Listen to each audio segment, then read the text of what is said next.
So on today's video is going to be a tutorial on how to properly start a brush pile. Now, many of you think I don't need help knowing how to start a brush pile.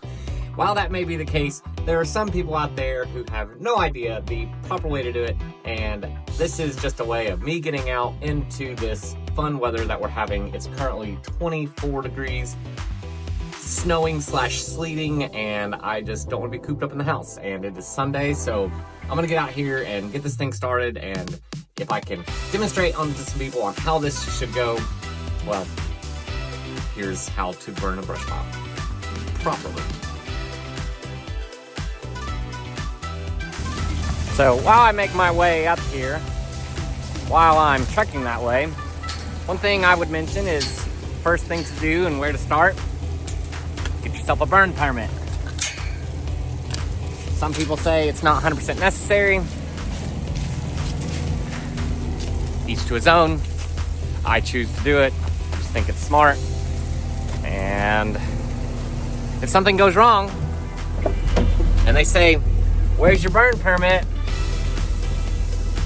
So, burn permit, that's the first place to start. Get on your local area, government website, whatever you want to call it. Just Google burn permit, whatever city and state you live in, and it'll bring something up that you can find. That's where I would recommend starting. One thing I would recommend is that you come up and you cover one spot so that when you do decide to burn, you are for sure going to have a spot that's not wet. So what I'm going to do is I'm going to take this off, I'm going to add some diesel fuel, and we're going to start from there. How much diesel fuel, you might ask? The appropriate amount. That's my best answer, the appropriate amount, plus a little more. Make sure that you're using diesel fuel, not kerosene, not gasoline. Those are combustible fuels. Diesel fuel is combustible if it's in a spray form. If you are just dumping it on a pile and you light a match, or you take a lighter and you try to light it, it's not gonna go. Get yourself a propane torch and some cardboard and some diesel fuel. That would be what I recommend.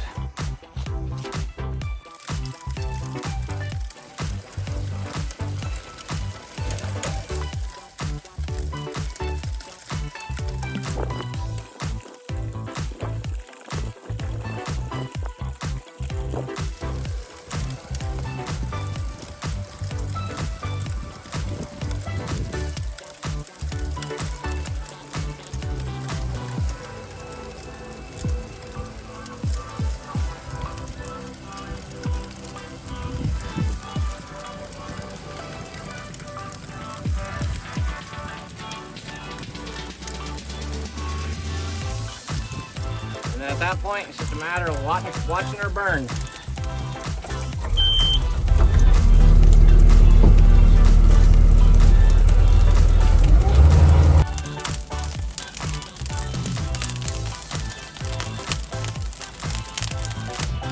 So while you're burning your brush pile, make sure you have some good company, because you're gonna be here a while. Because I would not recommend just setting it and walking away. I would highly advised against that. So in this case, I got the herd. The herd is hanging out with me.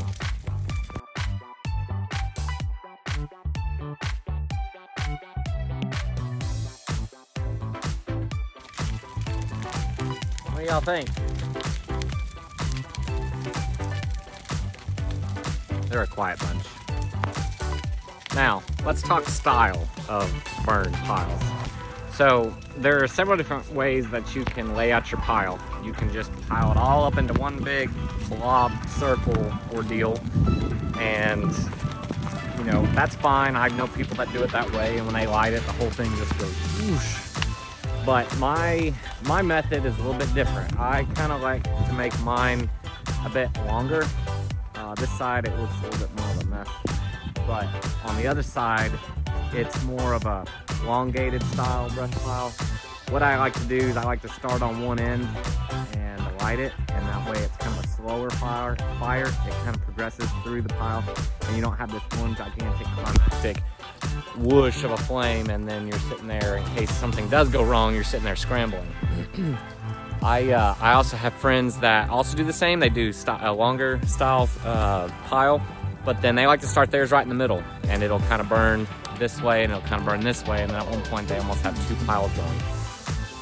I like to choose the slower method. Some people just like to get it done and over with. I like for things to be a bit more manageable, because sometimes I am up here by myself doing stuff, and it's just easier to control. So those are just my thoughts. There's not a right way, there's not a wrong way, but everybody has an opinion.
Now, I know what some of you might be saying.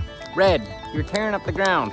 Well, while that may be the case, I'm doing it on purpose, because what I've done is I've created a barrier where if the grass does dry out around the fire, I don't lose control, because I'm not staying up here every minute with it. Now, I'm not letting it go very long without me looking at it. And believe me, the last thing that I want to do is catch this place on fire. But I feel like it is really under control, and I'm not too worried about it. I've got it situated to where really nothing can roll off. It's all kind of wedged down in there. I'm kind of packing it down with the bucket on the skid steer. Now, the other thing you might say is, what if I don't have a skid steer? Well, tractor works, but even if you don't have a tractor, there's different ways to do it. It's really just about management and keeping an eye on it and just pushing it with what you have. There's been times when we've not even had a tractor working, and before we even had the skid steer, where we burned brush piles and we just made it work. You get creative when you only have what you have. So I just happen to have a skid steer, so that's why I'm using it.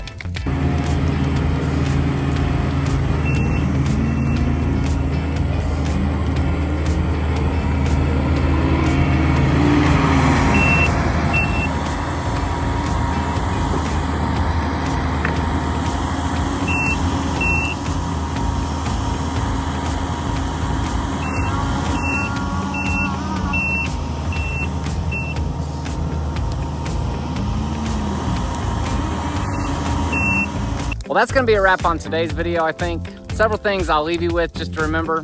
When you're starting a fire, preparation, weather, those are the two big things you got to remember. Planning. Planning is probably the most important thing. And don't forget your burn permit. And the last thing I'll leave you with, don't catch your equipment on fire. Speaking of which, I better go move my skid steer.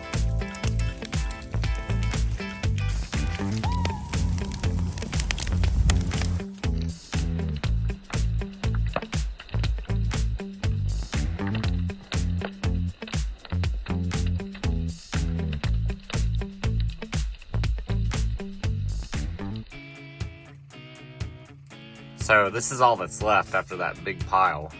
That pile was probably 30 feet long, 10 feet tall in a couple places, and we're pretty much down to nothing. So I'm gonna push this together one more time, and I'm going down. I'm going to bed. It's about 8:30. I started that at 10:30 this morning. It's about 10 hours. Not bad.